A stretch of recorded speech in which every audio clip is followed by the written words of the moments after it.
Welcome to Building with Brick, foundational wisdom on coaching, careers, and Christ. This leadership podcast was spawned by Coach Brickner's book, So You Want to Be a Coach, which is the story of a corporate executive who made a drastic career change and became a head men's basketball coach. Dr. Brickner's book is available in paperback, ebook, and audiobook on Amazon.com, or go to his website, www.drjoebrickner.com. That's DRJOE Brickner.com. Now, here's this week's podcast.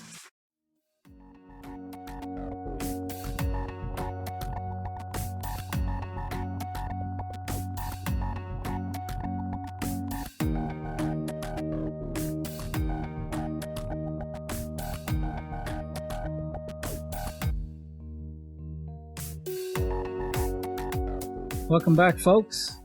This is part 4 of 4 with Rich Niemann, my guest this week. And Richard, when we left, I told you I wanted to talk a little bit about your advice because you've had so many really good life experiences. And first of all, I'd like to ask for your advice to young players. You know, if they want to go to the next level, and somebody came to you, and let's say they're maybe a sophomore in high school or whatever, and they came to you and they said, what do I need to do in order to be able to play college basketball? What type of advice would you give them? Well, I guess I'd break it into two pieces. And, there's certainly the fundamental stuff. Learn to handle the ball as well as you can, learn to shoot as well as you can. All that fundamental things that you can find on YouTube today. If you want to learn how to shoot a jump shot, you can go to YouTube and emulate that. So that's important, certainly. I really, really feel that the best part of sports are teammates. And I'm not saying this to pander to you or anybody else. We have a granddaughter who is playing D3 volleyball. Whether she'll continue or not, I don't know. But my message is always the joy is the teammates. And so I think to be as good a teammate, as good a support individual as you can, will earn you a spot on whatever team you're trying out for. And then if the fundamentals are there and the talent is there, that will come through. That's pretty much what I'd say, I think. That's great advice. It really is. I found when I was coaching at the college level, the fundamentals of quite a few players that played for me weren't great. They didn't get it in high school like they should have. So we spent a lot of time working on fundamentals. And they were good athletes. They picked it up and became better basketball players because of the fundamentals. Today, in my opinion, I think so many kids skip that step because they're watching all the highlights and ESPN and everything, So instead of practicing their footwork on how do you post up somebody, they're working on their dunks. Right. Exactly. How often do you get to dunk in a game? Maybe once if you're lucky. Right. Really good, you get 2 dunks, but how many times you get the ball in the post and be able to seal some and have the right footwork so you get an up and under, or you get a nice little jump hook, or what have you. And so I found that, and so I think you're right on the money in talking about the fundamentals.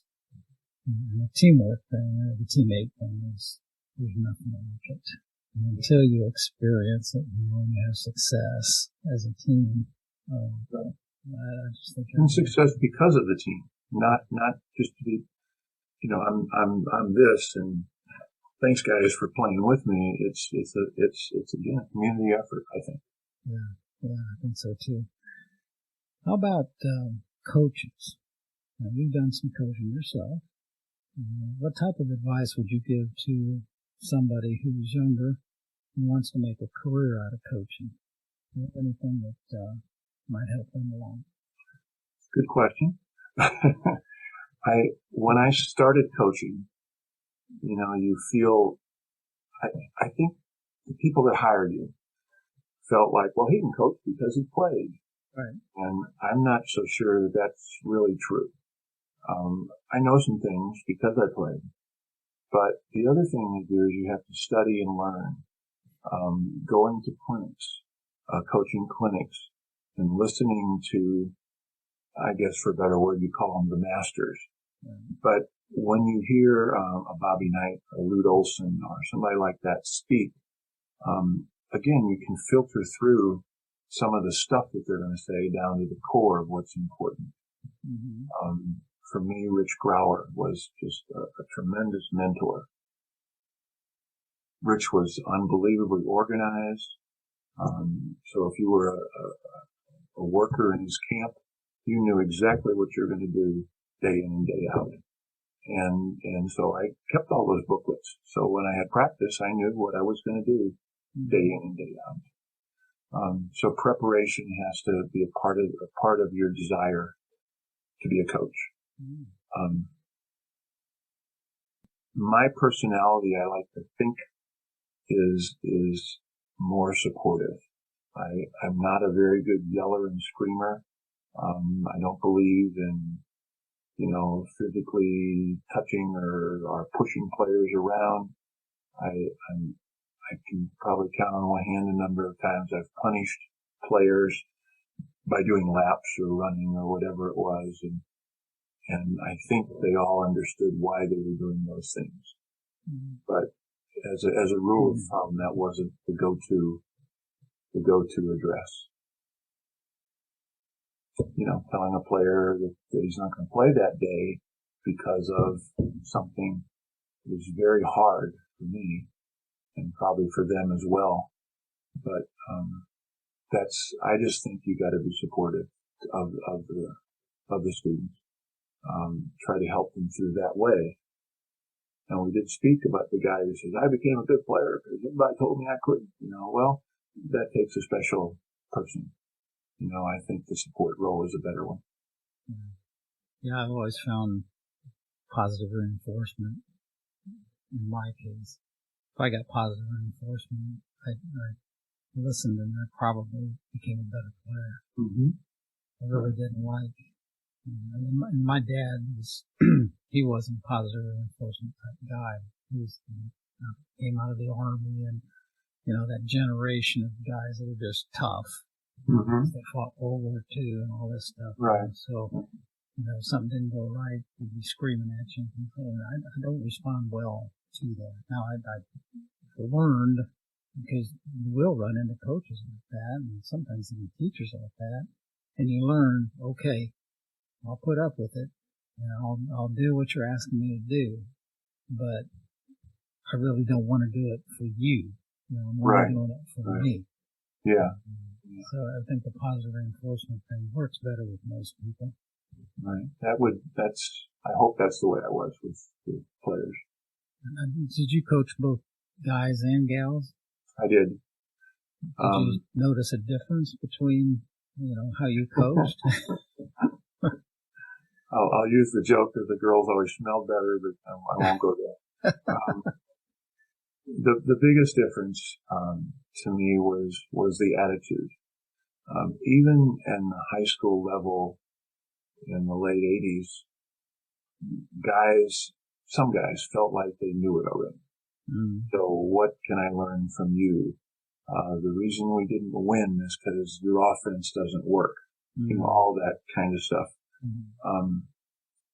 And fortunately, I haven't run into that too often with the boys that I've coached. And again, just call it luck of the draw, but I didn't have a major problem with that.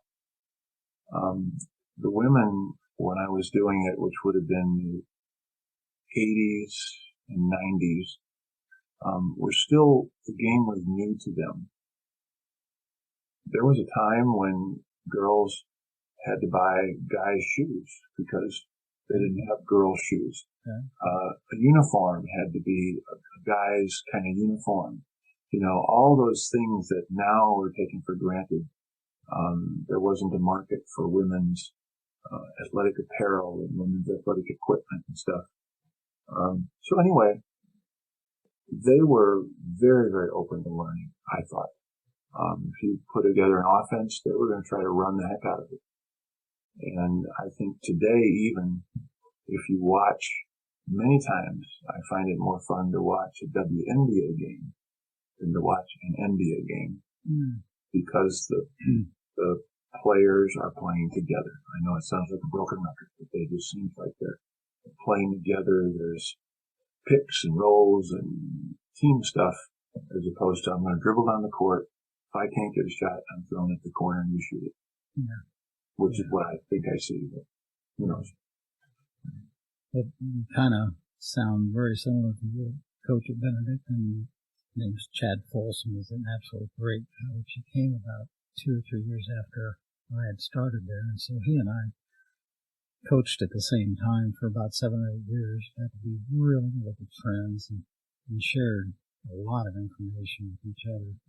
He came from a junior college men's program and took over a 4-year college women's program. And he used a lot of the things that he learned as a men's coach, but he was always sensitive to those girls. And he used to say to me, he says, they'll cry over anything. And he says, I don't know why they're crying. He said, I just have sometimes let them work it out themselves. But he said, the thing that I really like is when we get on the court and practice, they listen and they do what you ask them to do. And he has had tremendous success. Got a great winning percentage there. And the girls that graduate from his program, quality girls. So he found a big difference between coaching girls, especially in practice, versus coaching guys. I would take a cue from John O'Brien. The first coach of St. Louis was a guy named Thad Strobach, who was really the pioneer for women's sports in St. Louis. Now, this is late 70s, I guess. Anyway, Thad then got a job at a Catholic girls' high school and won all kinds of state tournaments. John was a part-time coach, taught at a high school all day and came to St. Louis U and practiced. Women's sports was, in many ways, cannon fodder as a way to raise money. They would sign up a game for him in Lincoln, Nebraska. He had to drive the girls, play the game, and drive them back. And meanwhile, the university would make money. Now they do that on a bigger scale in a different way. And he would talk about, a kid's struggling in class and they got a big test coming up tomorrow. Don't go. Don't make this trip for that reason. You stay home and study. So we'll see you later. And I think he's right. Wow. I just, now again, it was Division I, but it wasn't the pressure that, that Division I coaches feel today. But I think he had the women's best interest at heart in that role. Yeah. What's more important? You being my starting center and scoring 20 and you lose by 35 because the other schools had 10 scholarships and you only have 5, all that. Oh, yeah. And, so I lose by 45. But you pass your test and keep going, So anyway, I think that's a role model that would be well served in some cases. Yeah. I kind of experienced some of that at Benedict's because, we were in Division II at the time, which is that, and it's pretty similar to NCAA Division III. The kids aren't there because they're going to be pro athletes. The kids are there playing basketball because they like to play basketball and they're going to get a degree and get a really good job because they got a really good education. But I had a situation that I write about I actually didn't even write about it in my book. After I was finished writing my book, I had my wife review it. It was the first time she had reviewed it, and she came back. She said, "I really like it, except you're missing something." And I want to go to print. And I said, "What am I missing?" She was right. I was missing. I didn't have feedback from the kids I coached. And so she said, "Go back." And she said, "Just take 3 or 4 weeks and go back and contact the players you can get in touch with and see if they'll write about their experience of playing college basketball, playing for you, what lessons they learned, etc." So I said, okay, I knew she was right. So I did that. It's awesome advice.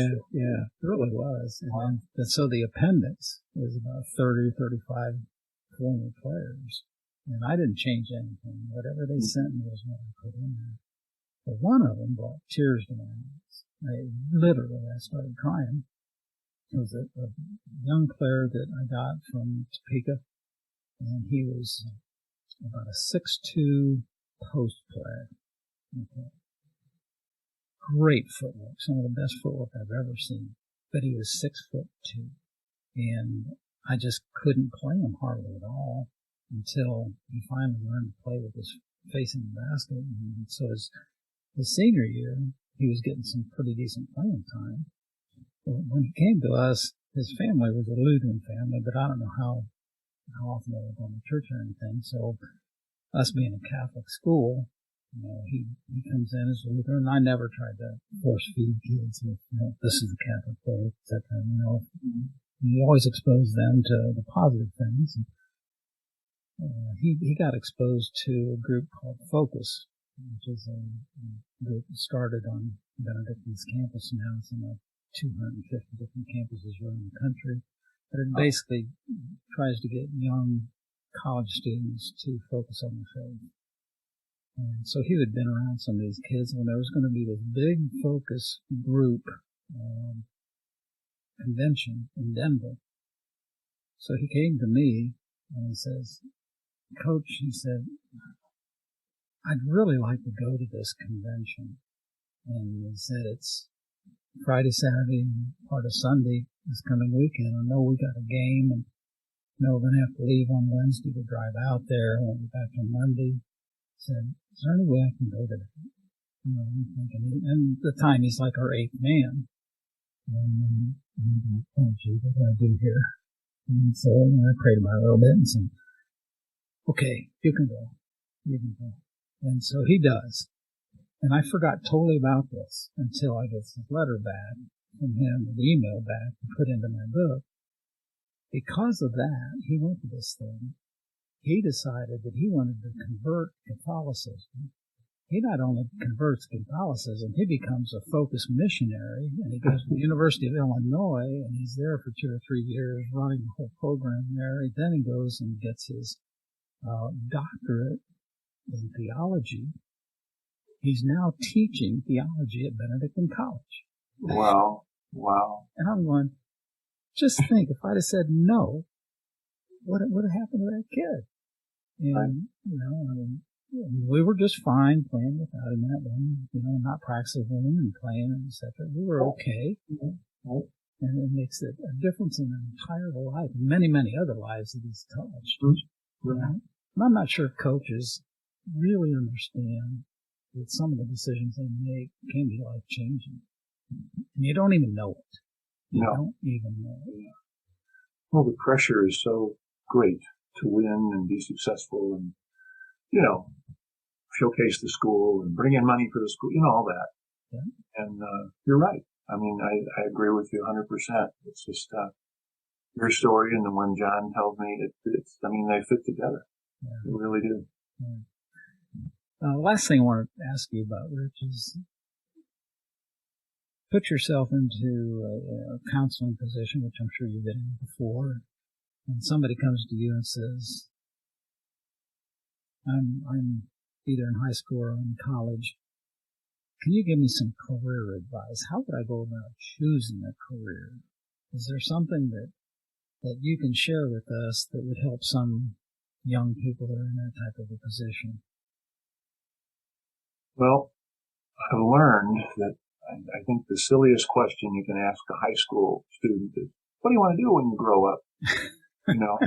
Because I certainly didn't know, and it sounds like many other of us didn't know either. You kind of, so the first thing is that whatever you choose doesn't have to be the final choice.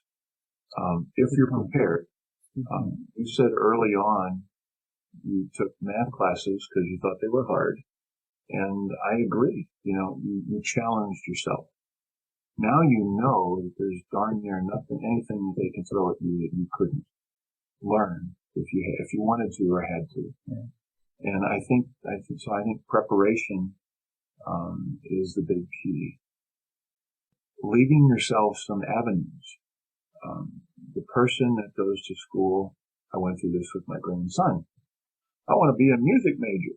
And I'm thinking, well, that's an awesome thing. But how many music majors and what's their potential? What's their earning potential? Mm-hmm. And, it's just like, I want to be a basketball player. Well, how many basketball players? How many football players? So I just encouraged him to look great, get all the music you can, but find something else over here that may be a little bit more marketable. Mm-hmm. So that's about all I could say at this point. Mm-hmm. Okay. That's about it.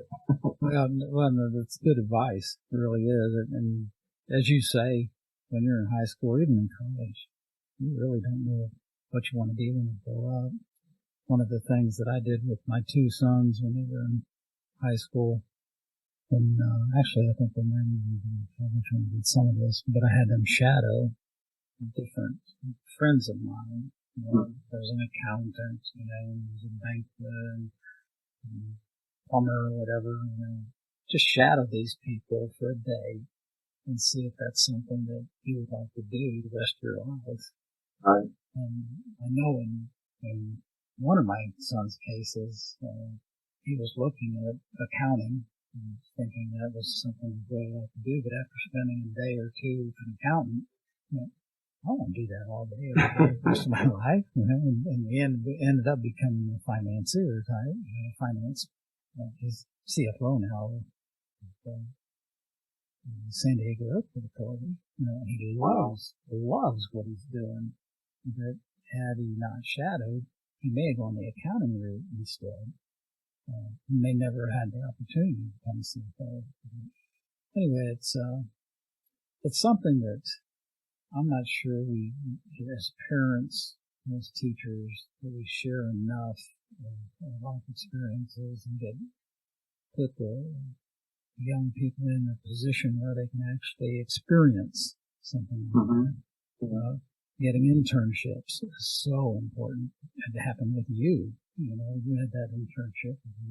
You worked on different things for a month at a time. And just think of all those things you learned, and what you liked, what you didn't like. So that is exactly the case. It's the way schools have changed, which is, I think, my granddaughter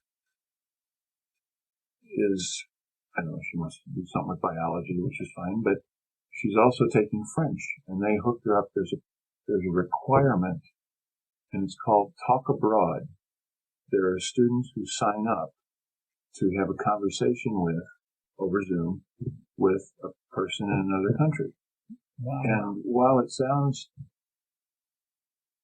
I don't know what it sounds like, she had a great time. I think over the Thanksgiving holiday, she zoomed in with this young woman in France, and they spoke, and obviously speaking in French. Yeah. And I just think of how valuable that is. Nothing like being in the room with her, but technology is awesome. Yeah. It's used properly. Yeah, you're right. All right. Well, Rich, this has really been fun. I really enjoyed this time we've had together. I love you being able to share your wisdom with the folks that be watching and listening to this. You've been an extreme success through your entire life. After watching or listening to this, people don't understand why. And it's one of the things that I try to do with my podcast is bring people on, not the superstars or that type of thing. It's just the normal, successful people. How did they get there? What are they all about? And it's amazing how many similarities. They almost always have a strong faith. They almost always have this tremendous work ethic. So it's been a pleasure to have you on, and I thank you so much. I feel honored that you asked me. I don't know. We kind of go down the road. I'm just me, so I don't know who cares, but there you go. Well, that was one of the neatest things I thought about you when we first met. 'Cause, you get a guy coming back from the NBA, and sometimes these guys just think that they're so much above the rest of us.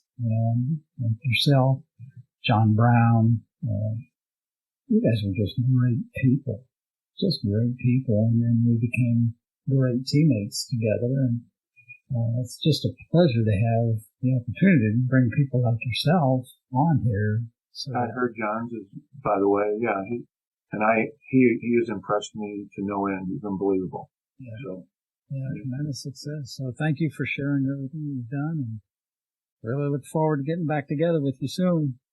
We'll have more parties, man. That's what it's all about, right? Sounds good, Rich. Tell Julie I said hello. Thank you. Thank you, Joe. Thanks, Rich.